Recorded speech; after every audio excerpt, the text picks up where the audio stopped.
Doctrine of the general will, ये first part है। Doctrine of the general will, सामान्य संकल्प का सिद्धांत।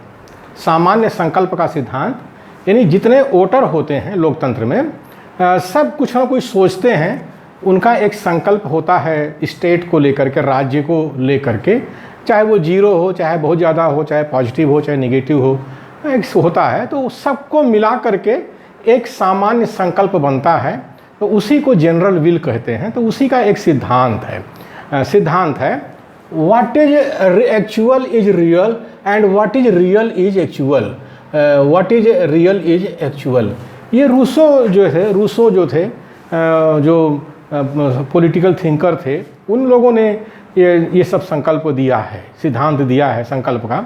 कहते हैं कि जो व्यवहारिक है, यानी जो एक्चुअल है, नहीं, जो व्यवहारिक है वही वास्तविक है। जो व्यवहारिक है वही वास्तविक है, और जो वास्तविक है वही व्यवहारिक है। ये कहते हैं what is actual is real and what is real is actual. तो जो व्यवहारिक है वही वास्तविक है, और जो वास्तविक है वही व्यवहारिक है, ऐसा रूसो वगैरह कह रहे हैं। General is the sum total are better still an organization are synthesis of the real wills of the individual comprising society. समाज का निर्माण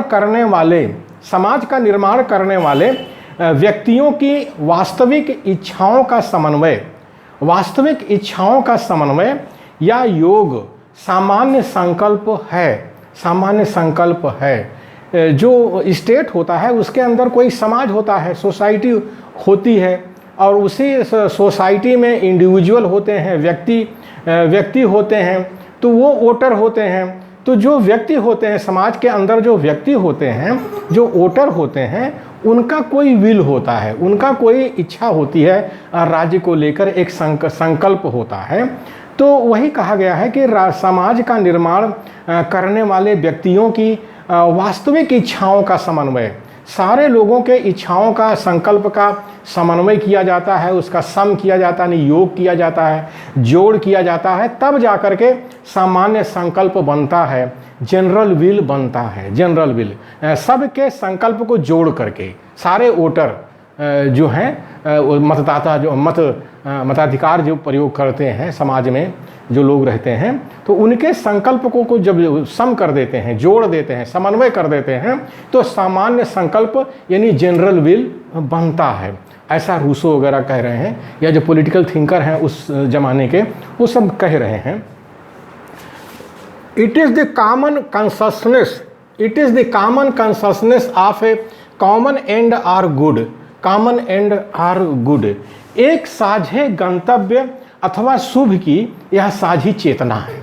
जनरल विल क्या चीज़ है, सामान्य संकल्प क्या है, बता रहे हैं। एक साझे गंतव्य मतलब जहाँ पर समाज अपने को ले जाना चाहता है, जैसे स्टेट है, स्टेट कैसा होगा, कैसा राज्य बनाना चाहते हैं, तो एक साझा गंतव्य है, तो अथवा शुभ है, तो और कि यह साझी चेतना है, मिलीजुली चेतना है। साझी चेतना माने मिलीजुली चेतना है। एक साझे गंतव्य अथवा शुभ की यह साझी चेतना है। It is the common consciousness of a common end or good. As per Rousseau what makes the will general is less the number of voters than the common interest uniting them। हाँ, Rousseau के अनुसार जो France के प्रसिद्ध राजनीतिक चिंतक थे, Rousseau के अनुसार सामान्य संकल्प के लिए मतदाताओं की संख्या की अपेक्षा सार्वजनिक हित अधिक जरूरी है। यानी जो कॉमन इंटरेस्ट है सारे लोगों का लेकर के, सारे समाज का लेकर के, वो ज़्यादा जरूरी है सामान्य संकल्प के लिए। केवल वोटर की संख्या को लेकर के नहीं है, कि वोटर की कितनी संख्या है, लेकिन जो सामाजिक जो सार्वजनिक हित है, कॉमन इंटरेस्ट है, वो ज़्यादा जरूरी है सामान्य संकल्प के लिए।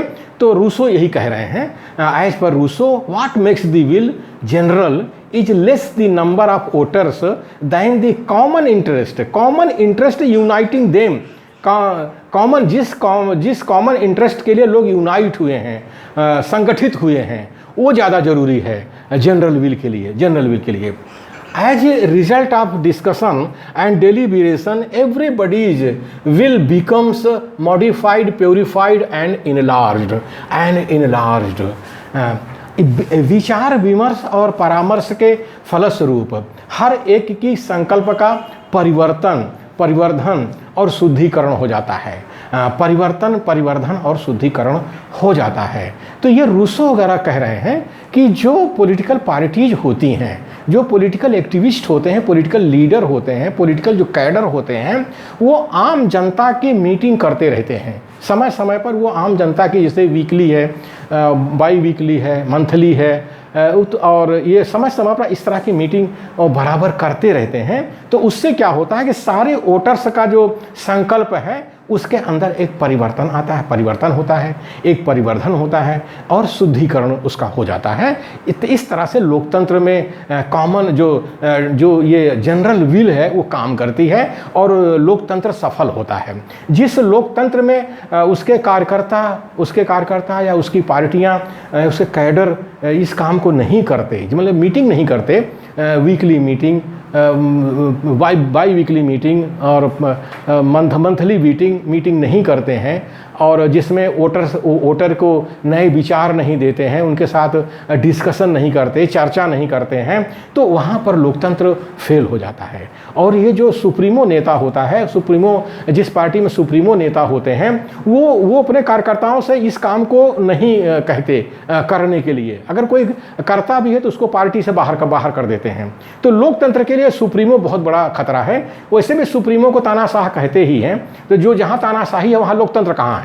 तो ये लोकतंत्र का और सुप्रीमो से 36 का आंकड़ा है, 36 का आंकड़ा है। इस बात को हम लोगों को ध्यान में रखना चाहिए कि जहाँ सुप्रीमो है, जिस पार्टी में, जिस समाज में, वहाँ पर जनरल विल नहीं बनती है, जनरल विल वहाँ नहीं बनती है, समाज टूटा फूटा रहता है। इस तरह से वहाँ लोकतंत्र असफल हो जाता है, वहाँ फेल हो जाता है। तो इन बातों को हमें ध्यान में रखना चाहिए।